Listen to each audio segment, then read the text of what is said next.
untuk mata kuliah Strategi Internasional SDM. Yang terhormat teman-teman yang hadir pada Zoom pada malam hari ini. Assalamualaikum warahmatullahi wabarakatuh. Salam Waalaikumsalam sejahtera. warahmatullahi wabarakatuh. Di sini kami dari kelompok 4, Pak, akan mencoba memaparkan hasil diskusi kelompok kami dengan tema yang kami ambil yaitu analisis kualifikasi dan kompetensi sumber daya manusia internasional. Di sini kami kelompok 4 ada 5 orang, 5 anggotaan. Pertama Bapak Mardiansa, yang kedua Bapak Dedi Lasmono, ketiga Bapak Denny Andrianto, keempat Ibu Tata Monika, dan saya sendiri Maruli Aldilas, Pak.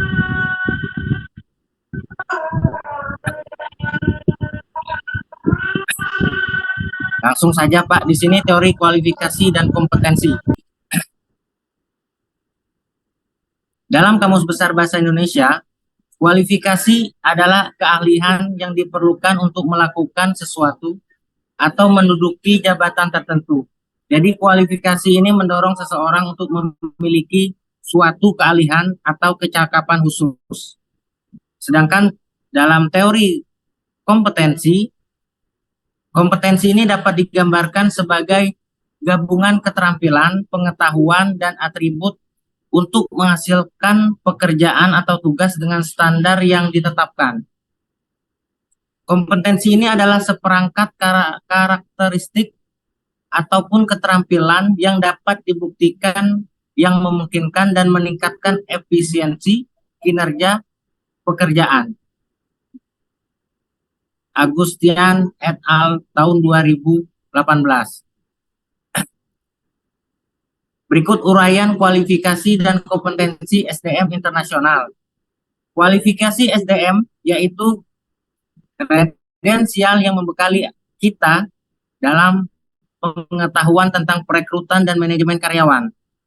Kualifikasi ini juga membantu kita menunjukkan pengetahuan dan keterampilan yang relevan kepada pemberi kerja selama pekerjaan.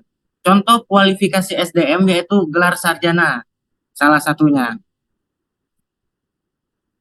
Pakar SDM bekerja dengan tim dan tugas seperti rekrutmen, pelatihan, penghargaan, remunerasi untuk menjaga kepuasan staf perusahaan di tempat kerja. Pengusaha seringkali mencari profesional SDM yang penuh kasih, disiplin, dan positif untuk menangani tugas-tugas tersebut. Memahami kualifikasi SDM mana yang paling berharga yang dapat membantu kita untuk memilih jalur karir yang tepat dan meningkatkan keterampilan. Dalam memperoleh kualifikasi, cara-cara memperoleh kualifikasi SDM itu ada 4. Yang pertama, jelajahi peran SDM tersebut. Kedua, selesaikan pendidikan Anda. Dan ketiga, kembangkan keterampilan Anda. Dan keempat, dapatkan hasilnya, yaitu sertifikasi. Nah, di sini pertama, jelajahi peran SDM. Jadi sebelum memperoleh kualifikasi untuk berkarir di bidang SDM, akan sangat membantu jika kita terlebih dahulu meneliti peran umum di Departemen SDM. Beberapa peran memerlukan kualifikasi pelangnya. Sebagai contoh, seorang spesialis SDM mungkin memerlukan kualifikasi yang lebih sedikit dibandingkan manajer SDM. Yang kedua, jadi cara memperoleh kualifikasi SDM yang kedua yaitu selesaikan pendidikan. Gunakan riset Anda untuk memahami kualifikasi pendidikan yang dibutuhkan untuk peran yang Anda inginkan. Sebagai contoh, manajer SDM memerlukan setidaknya gelar sarjana dalam manajemen SDM atau bidang terkait, seperti bisnis atau komunikasi, untuk mempelajari keterampilan seperti merekrut dan melatih pelamar kerja. Menyelesaikan pendidikan, kita dapat memberi kita juga akses ke pilihan pekerjaan dan meningkatkan keterampilan. Cara yang ketiga yaitu mengembangkan keterampilan. Tujuan untuk mengembangkan keterampilan yaitu salah satunya yaitu mencari peran SDM tingkat pemula untuk mendapatkan pengalaman dan meningkatkan keterampilan. Kita dapat melakukan ini dengan meneliti lowongan pekerjaan di suatu lokasi dan memperhatikan persyaratan perekrutan. Kita juga dapat pindah lebih dekat ke tempat kerja kita atau bekerja jarak jauh selama proses pembelajaran. Dan keempat, yang terakhir yaitu dapatkan sertifikasi. Kita juga dapat mempertimbangkan untuk mendapatkan sertifikasi untuk meningkatkan peluang kita mendapatkan pekerjaan. Sertifikasi ini yaitu suatu keahlian. Kualifikasi ini dapat membantu kita mengembangkan keterampilan dalam kepemimpinan, manajemen, dan organisasi yang mungkin menarik bagi manajer perekrut dari organisasi yang kredibel. Selanjutnya, kompetensi biasanya terbagi ke dalam 3 kategori, yaitu pertama kompetensi perilaku, kedua kompetensi teknis, dan ketiga kompetensi kepemimpinan. Kompetensi perilaku yaitu ekspresi keterampilan yang lebih halus, sedangkan kompetensi teknis biasanya berkaitan dengan teknis. Sebagai contoh yaitu sistem TI dan komputer atau keterampilan teknis yang lainnya. Ketiga, kompetensi kepemimpinan yaitu menggambarkan ekspresi kualitas yang menjadikan seorang pemimpin yang baik berubah menjadi perilaku yang terukur. Berikut kebutuhan SDM internasional. Di sini di era modern seperti sekarang ini, banyak perusahaan yang melakukan kegiatan bisnis secara global. Proses produksi, distribusi, penjualan, dan hal-hal yang berkaitan dengan proses bisnis diupayakan sedemikian rupa agar bisa terus bersaing di tengah era bisnis global yang modern. Perusahaan yang semakin variatif akan membutuhkan manajemen SDM yang semakin kompleks untuk memenuhi kebutuhan perusahaan di suatu negara yang berbeda-beda. Oleh karena itu, perusahaan akan mulai menerapkan manajemen SDM internasional untuk memperoleh SDM yang berkualitas dan dapat memberikan pelayanan yang terbaik di mana perusahaan itu yang akan beroperasi pada suatu negara. Manajemen SDM internasional ini yaitu proses mempekerjakan atau mengembangkan dan memberi penghargaan kepada seseorang di dalam organisasi internasional atau global. Hal ini melibatkan manajemen SDM secara mendunia, tidak hanya manajemen SDM mancanegara atau ekspatriat saja. Nah, kemudian di sini masalah yang timbul dari SDM internasional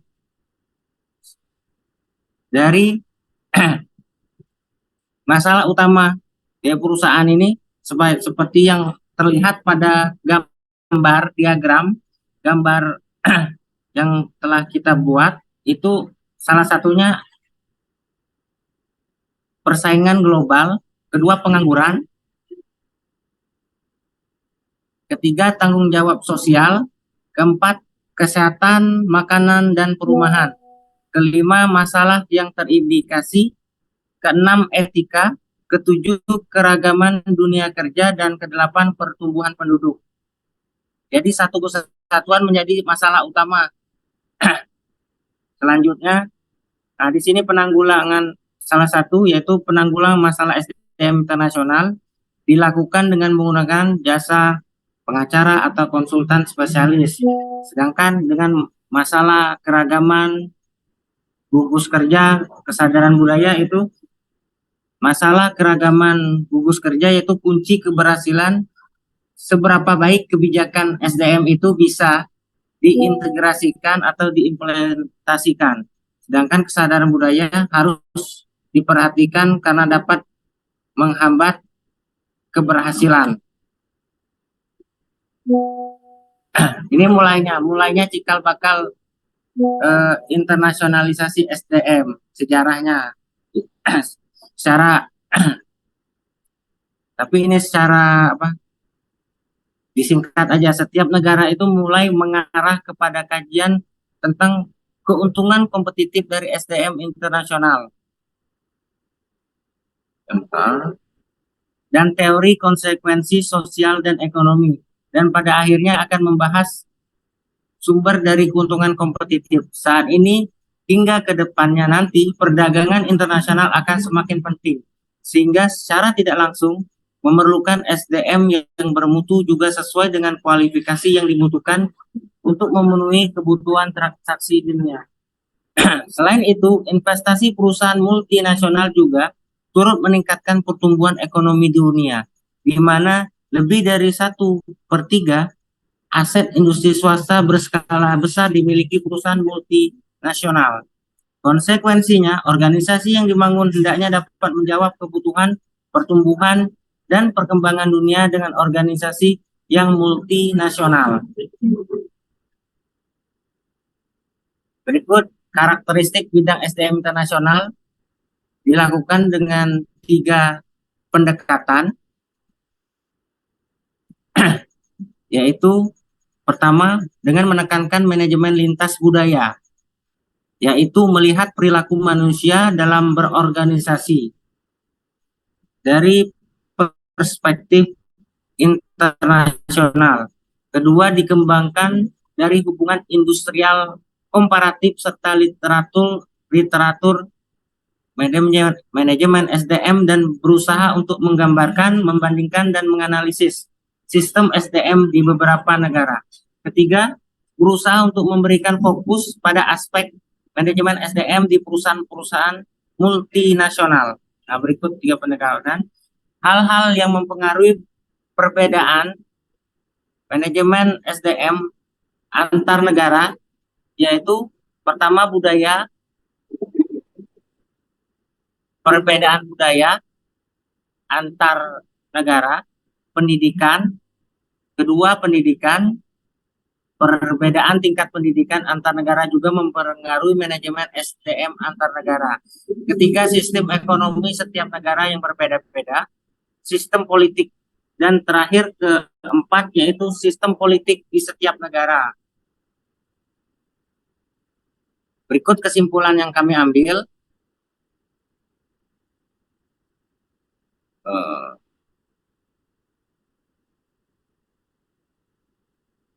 SDM yaitu salah satu faktor yang sangat penting bahkan tidak dapat dilepaskan dari sebuah organisasi, baik institusi maupun perusahaan. Pada dasarnya, SDM berupa manusia yang dipekerjakan di sebuah organisasi sebagai perencana dan pelaksana sebagai penggerak untuk mencapai tujuan organisasi tersebut. Berangkat dari hal tersebut di atas, maka sangat pentinglah SDM. Dimaksud untuk diutamakan, diperhatikan pengelolaannya dengan baik, baik untuk ketersediaannya maupun kompetensinya atau kemampuannya. Kompetensi atau kemampuan SDM merupakan hal yang penting dalam mendukung capaian dan sasaran organisasi dalam menghadapi derasnya perkembangan teknologi. Organisasi tak bisa lagi diam berpangku tangan, sudah pasti akan terlindas oleh zaman. Pada era sekarang ini bisa dibilang tak bisa orang atau organisasi tidur di tengah hiruk pikuknya perkembangan di segala bidang. Ketersediaan SDM yang berkemampuan tinggi sangat diperlukan di era one touch, one service. Butuh kemampuan untuk mengelola dengan baik dan terus menerus dan konsisten. Terima kasih. Berikut telah kami sampaikan paparan yang telah kami sampaikan dari kelompok 4. Terima kasih. Saya kembalikan kepada Bapak Wargianto.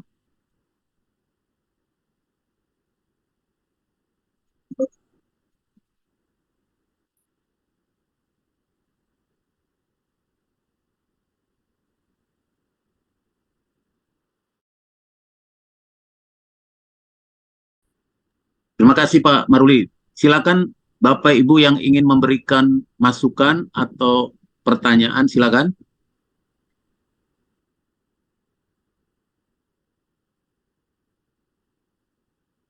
Dari kelompok yang lain.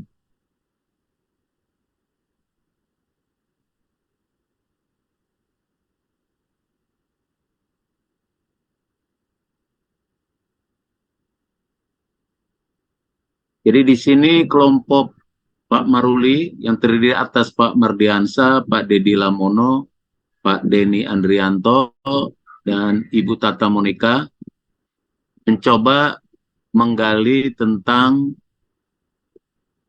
kualifikasi dan kompetensi MSDM, sumber daya manusia internasional, ya. Dari paparannya tadi bisa kita lihat, ya, ada permasalahan utama, ada sekitar berapa tadi? 8 ya Pak ya. Kemudian permasalahan lintas budaya, tentang kompetensi, budaya kerja, dan kualifikasi kerja, ya. Jadi dalam hal ini ada sekitar 8 ya masalah utama, dari mulai persaingan global, pengangguran, tanggung jawab sosial, kesehatan, makanan dan perumahan, masalah yang tidak teridentifikasi, etika, keragaman dunia kerja, dan pertumbuhan penduduk, ya. Silakan kita gali lagi ya, sebelum nanti kalau Bapak juga bisa memberikan uh, pertanyaan, juga bisa memberikan keragaman atau menambah tentang permasalahan, ya. Kita perlu tahu bahwa pada era sekarang yang era globalisasi, visi daripada negara kita yang sedang disiapkan oleh Bappenas dan disiapkan oleh provinsi, ya, Bapeda Litbang provinsi, kabupaten dan kota, bahwa kita menyiapkan pada kondisi bonus demografi, di mana pada saat itu Indonesia selama 20 tahun mendatang yang dihitung dari tahun 2025 harus menjadi negara maju yang diberi tagline adalah Indonesia Emas. Nah, jadi di sini sesuai dengan pelajaran kita, apapun yang kita mau tuju pada Indonesia Emas 20 tahun mendatang, yang akan menjadi tugas daripada kepala pemerintahan, para gubernur, para bupati wali kota, ada 4 pemilu. Artinya ada 4 pemilu. Bisa saja dalam 4 pemilu itu hanya yang mendapat 1 kali, atau yang kedua kalinya, atau bisa saja dia menjadi 2 kali jika menang lagi pada pemilu mendatang. Ya, yang jelaskan status stop, baru yang ketiga mesti ada yang lain. Nah, jadi di sini ini tugas nasional kita bersama. Artinya tidak akan mungkin itu tercapai kalau kita semua tidak ada kerjasama, kolaborasi bangsa. Nah, kita ini lebih banyak bapak-bapak yang di sini adalah pada bidang pendidikan, ya. Ibu juga termasuk saya, nanti ada juga ASN yang lain, ya. Di kelas ini kan kebetulan lebih banyak pada dunia pendidikan. Nah, tugas mulia kita ini adalah mengantarkan generasi Z, generasi milenial dalam menuju Indonesia Emas mendatang, ya. Kalau pada Bapak Ibu yang sekarang pada generasi milenial, nanti 20 tahun mendatang kan akan menjadi generasi Y. Tapi kalau Bapak Ibu yang sudah pada generasi Y sekarang, ya akan menjadi 20 tahun mendatang akan menjadi baby boomer, ya. Baby boomer. Tapi karena kalau menurut BPS mesti artinya orang yang disebut lansia. Walaupun WHO sudah menambah lansia itu dimulai dari umur 70 ya. Tapi Indonesia kan masih berlaku lansia itu dari umur 60. Nah, ini sebagai gambaran. Nah, makanya silakan Bapak Ibu gali ya. Sebelum Bapak gali lagi kepada kelompok ini, Bapak Ibu mungkin punya pandangan, silakan ya. Apakah masalah utama ini bagaimana cara mengatasinya misalnya dan sebagainya ya. Silakan.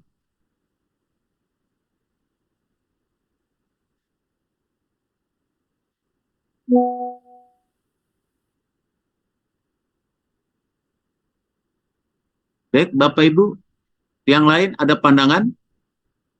Boleh tanya Pak Maruli? Nah, itu ada yang mau tanya Pak Marjoni. Silakan Pak Marjoni. Terima kasih. Assalamualaikum warahmatullahi wabarakatuh. Waalaikumsalam warahmatullahi wabarakatuh. Waalaikumsalam. Baik, terima kasih atas waktunya.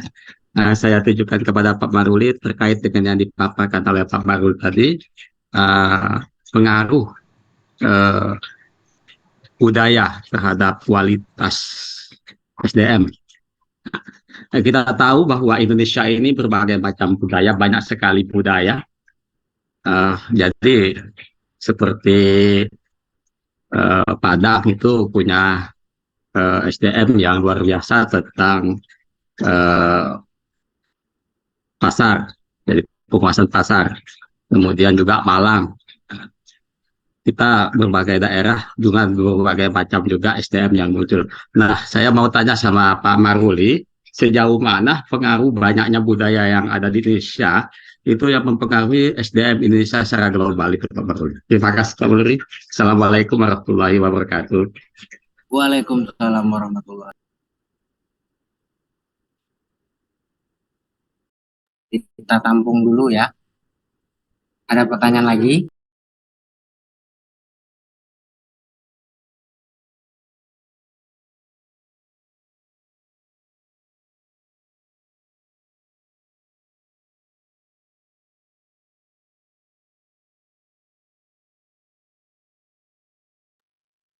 Teman-teman? Oh ya,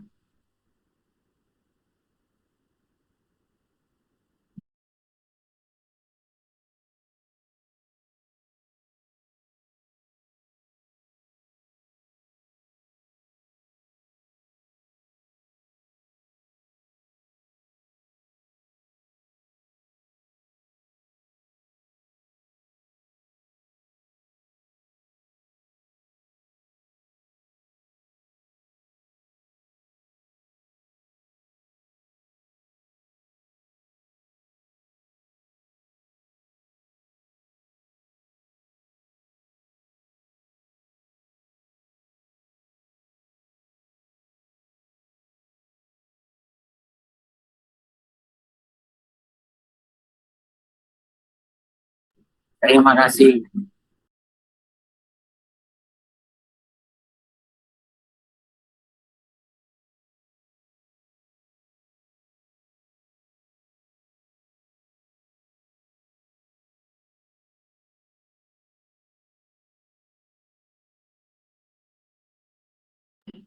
Saya coba menjawab pertanyaan dari Pak Marjoni. Nanti mungkin yang lainnya nanti dibantu oleh teman-teman kelompok yang ini. Jadi budaya organisasi itu, jadi pertanyaan Pak Marjoni masalah budaya kan, budaya. Jadi berdasarkan jadi dari literatur yang kami ambil, yaitu berdasarkan dalam bukunya Andreas Budi Raharjo tahun 2003, budaya organisasi itu memiliki pengaruh signifikan terhadap bagaimana suatu perusahaan itu memiliki karyawan yang memandang organisasi mereka. Jadi tanggung jawab dan komitmen mereka, pemimpin bisa ataupun dapat mempengaruhi bawahannya. Mereka juga baik secara langsung melalui interaksi dan juga melalui budaya organisasi. Jadi integration approach menyatakan bahwa setiap organisasi mempunyai suatu jenis budaya yang mewarnai suatu nilai. semua nilai dan kegiatan anggotanya. Pendekatan ini menekankan pada konsensus semua anggota atau organisasi terhadap suatu budaya yang dominan. Sebagai kita ketahui, yaitu budaya bangsa Republik Indonesia, negara kita ini beragam, dari suku Batak, dari suku Medan, jadi beragam ini, berbagai macam budaya yang Pak Dek, oh, bantu. Selanjutnya Pak Dedi Lasmono melanjutkannya. Perbedaan antara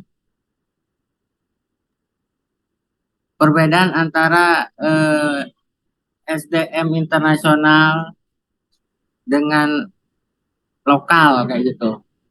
Pertanyaan dari Pak Randy. Kalaupun ada tambahan juga untuk tambahan yang saya jawab tadi untuk pertanyaan dari Pak Marjoni. Silakan Pak Dedi. Baik, terima kasih Pak Maruli. Eh, untuk pertanyaan dari Pak Randy tadi ya, terkait dengan masalah SDM ya, kenapa SDM lokal itu tidak bisa eh, digunakan untuk di internasional atau kalau internasional sebaliknya gitu ya untuk lokalnya. Yang pertama sih kalau lokal ini biasanya dari kompetensi yang dimiliki itu biasanya terbatas. Itu yang pertama. Keahlian yang dimiliki atau skill ya untuk yang di lokal itu biasanya terbatas. Beda sama yang internasional atau SDM asing lah gitu. Mereka skill untuk kompetensinya bisa dikatakan sudah luar biasa gitu. Eh, itu salah satu yang menjadi perbedaannya. Tapi tidak semua juga skill internasional itu atau SDM internasional yang bisa digunakan di lokal gitu, dipakai untuk lokal.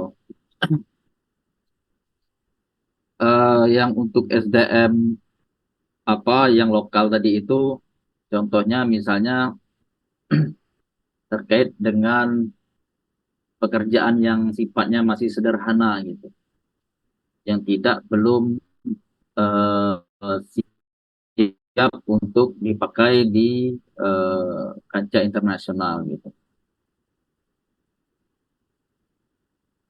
Izin Pak Randy, uh, apa perlu penjelasan lagi atau gimana?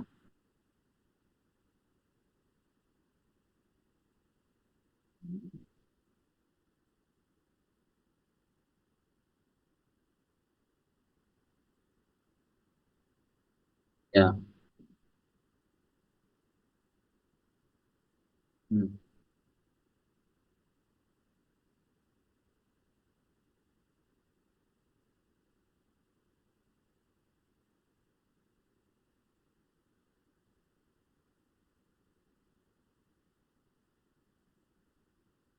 Baik, baik Pak Randy. Kalau yang fully internasionalnya atau yang datang ke kita itu sudah biasanya sudah bisa kita pastikan mereka itu eh, nggak sembarangan orang gitu yang datang biasanya ya sudah kita bisa prediksi itu mereka nggak sembarangan orang itu mereka misal dari misalnya katakanlah misalnya di sini SDM untuk struktur bangunan gitu kan kita datangkan dari luar. Itu mereka bukan sembarang orang mereka mempunyai untuk skill tersebut mulai dari cara bangunnya untuk pemahaman terhadap struktur bangunannya mereka lebih paham itu kalau yang internasional yang dari luar datang ke kita itu.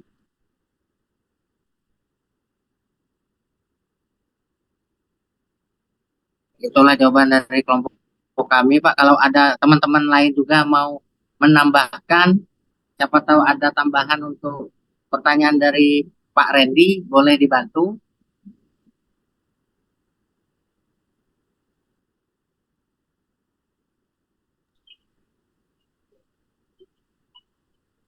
Siapa tahu ada masukan juga. dari Pak Sutiono biasanya. Ada masukan, jangan pertanyaan dimasukkan. Masukan. Ya, Oke. masukkan. Coba dimasukkan Oke. bagaimana tuh? Izin izin Pak Waryanto, karena sudah diminta untuk memberi masukan, jadi ya dengan terpaksa dengan senang hati akan saya coba. Pertanyaan Randy tadi, kawan kita Randy ini masalah ketenagakerjaan ya. Kenapa dari luar kan? Kenapa tidak di Indonesia? Berdasarkan wawasan yang saya punya, yang saya miliki, sebenarnya terutama di SMK ya. SMK karena kami di SMK, tamatan SMK itu saat ini kalau kita mau sejajar atau mau diakui internasional, pertama kali harus memiliki sertifikat kompetensi. Sertifikat kompetensi yang dikeluarkan dari BNSP dan diakui minimal ASEAN. Nah itu. Kenapa kalau di contohnya di Bangka Belitung? Di Bangka Belitung kita tidak usah jauh-jauh di Timah. Di Timah kapal Timah itu kita lihat kapal isap itu dari zaman saya SMP di Toboli ini rata-rata pekerjanya dari Thailand. Mayoritas, bukan rata-rata, mayoritas hampir semuanya di kapal itu orang Thailand. Kenapa? Karena salah satu SDM kita mungkin tak mampu untuk ke situ, apalagi tambang. Kalau di Bangka Belitung ini Timah kita dari dulu tambang, tapi SMK pertambangan tidak ada. Itu seharusnya dari dulu kenapa tidak dibuat SMK pertambangan? Seperti itu. Nah, terus eh, dari Thailand ini mungkin dia lebih kuat dalam laut. Sedangkan kita, orang-orang kita harap maklum, kami dengan jurusan yang nautika ini eh, terhitung yang bisa tembus yang mau bekerja di kapal. Setelah mereka lulus, mereka tidak mau melanjutkan di kapal atau cuma sekedar menjadi nelayan. Nah, dan memang sertifikat-sertifikat yang harus dimiliki harus banyak. Dan yang selanjutnya bahasa juga. Walaupun bahasa Inggris itu sebenarnya dalam 3 bulan itu bisa kita kuasai kalau memang kita fokus. Tapi itu butuh biaya yang mahal. Karena perkiraan sekitar 24 jutaan dengan sertifikat-sertifikat baru kita bisa bekerja di kapal asing. Itu contohnya kalau di kapal. Kalau masalah timah, setahu yang saya dapat informasi di daerah Sungai Liat itu saat ini kita kan cuma sekedar apa ngelobi itu kalau di timah itu atau yang bikin timah balok itu kalau di ini belum ada yang hilir. Nah, kemungkinan berapa tahun ke depan itu akan ada teknologi itu kalau tidak salah dari Tiongkok. Nah, teknologi itu orang Indonesia itu berapa orang yang bisa atau mungkin cuma secuil, apalagi orang Bangka belum tentu ada. Nah, itu jelas tenaga kerjanya pasti dibawa dari luar negeri. Bahkan karena dia dari Tiongkok tadi, karena dia mau tidak mau karena di Tiongkok jumlah penduduknya banyak, otomatis akan membawa orang-orang dia sama lah dengan kita. Kalau kita punya perusahaan, kadang-kadang kita bawa orang kita juga. Itu salah satu yang saya pahami. Nah, mau tidak mau kalau kita tidak punya skill, tidak punya relasi, tidak bisa berkomunikasi dengan baik, otomatis kita akan belum tentu bisa menjadi kuli di situ. Karena mau menjadi kuli di situ pun harus ada orang dalam. Karena itu bukan profesional ya. Jadi itu salah satu. Karena pengalaman saya di perusahaan Korea dulu, kalau kita mau masuk ke situ, kalau sudah bekerja di situ, apa yang tanya dari mereka? Dulur kamu siapa? Maksudnya, siapa yang membawakan nih, orang dalam siapa? Itu kalau di waktu saya di Banten di perusahaan Korea. Nah, di perusahaan Korea itu dulu, sekelas manajer cuma orang kita. Ya, kalau di atasnya itu orang Korea. Tidak ada orang Indonesia. Manajer produksi, SDM, paling yang orang Indonesia. Kalau yang lah di atas-atas itu kadang-kadang belum tentu orang Korea itu hebat dalam ilmu bukan kimia juga ya, apa maksudnya elektrik, mesin, tapi menjabatnya itu orang Korea. Itu contoh ya pengalaman saya di perusahaan Korea. Mungkin itu yang dapat saya sampaikan Pak Meruli. Terima kasih kesempatannya. Terima kasih masukannya Pak Sutiano. Jawabannya ini kelihatannya 4 minggu yang lalu ini. Sama ini. Sama. Pengalaman 4 minggu yang lalu ini jawabannya ini. Terima kasih. Saya kembalikan ke Pak Wargianto. Ada teman-teman lain dari kelompok kami, dari Bu Tata Monika atau Bang Deddy lagi mau ada tambahan? Kalau nggak ada, kita balik kembali ke Pak Wargi. Baik, Pak Maruli dan teman-teman kelompok pengaji dan para mahasiswa yang lain. Jadi intinya dari analisis kualifikasi dan kompetensi untuk SDM internasional ini, maka tadi sudah disimpulkan di mana kita di sini Pak Maruli dengan teman-teman sudah mencoba membuat rumusan permasalahan dalam SDM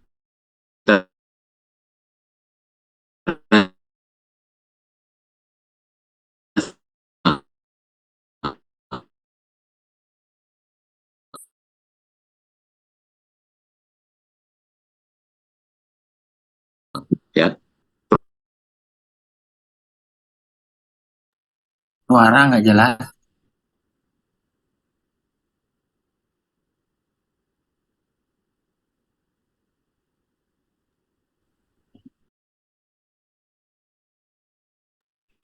Aduh, nanti suaranya. Baik ya, mohon maaf tadi gangguan jaringan. Jadi globalisme ini dimunculkan dari para ahli dunia ya, dari beberapa negara maju pada saat itu. Mereka menginginkan dunia ini menjadi satu dalam konsep permasalahan hukum, permasalahan ekonomi, permasalahan hak asasi manusia, permasalahan tentang sosial, ya. Dan sebenarnya harapan mereka sampai dengan demokrasi, di mana secara konsep negara-negara maju ini inginkan ada demokrasi yang bersifat demokrasi yang seperti yang diidealkan, bukan demokrasi yang tertutup, tapi demokrasi yang terbuka, ya. Nah, jadi di situ kita masuk dalam permasalahan ekonomi dan sosial, yaitu persiapan ketenaga kerjaan, sumber daya manusia. Maka para ahli dalam hal ini kita perlu tahu bahwa dalam suatu produk yang dibuat, bahwa produk itu diharapkan bernilai, ada jaminan, ya, dan ada kualitas. Jadi di sini artinya konsumen berharap bahwa produk itu memiliki mutu dan memiliki jaminan, ya. Nah, kalau produk itu bermutu, maka produk itu harus distandarisasikan. Maka muncul standarisasi yang bertingkat global, yang kita sebut standar internasional. Kemudian, suatu wilayah membuat juga standar sesuai wilayahnya. Misalnya tadi disampaikan Pak Sutiono, misal standar Asia. Suatu negara membuat standar juga. Nah, kenapa ukuran standarisasi itu dibutuhkan dalam membuat suatu produk, baik barang atau jasa, yang memiliki keunggulan kompetitif, itu memiliki daya saing, maka pembuat produk, pelayan suatu produk di dalam pemasaran dan sebagainya, dibutuhkan orang-orang yang berstandar.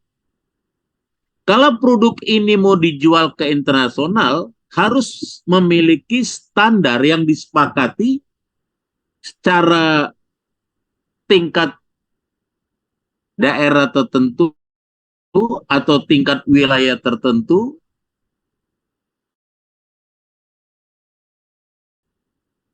Misal, maka ASEAN menyusun standar. Bila ASEAN belum menyusun standar, maka kesepakatannya standar dari masing-masing negara di dalam lingkup negara-negara Asia Tenggara bisa digunakan. Jadi standar Indonesia, produk yang dihasilkan bisa digunakan atau dibeli di Malaysia atau Brunei atau sebaliknya. Kemudian ada standar Asia tingkat benua dan pada akhirnya menjadi standar global. Kita punya pengalaman. Waktu lalu Garuda sempat tidak boleh masuk Arab Saudi. Jadi Garuda tidak bisa membawa jamaah haji dan umroh. Kenapa? Karena dianggap belum berstandar Eropa. Baik pesawatnya, kemudian pilotnya, pramugarinya, tenaga ahlinya harus berstandar.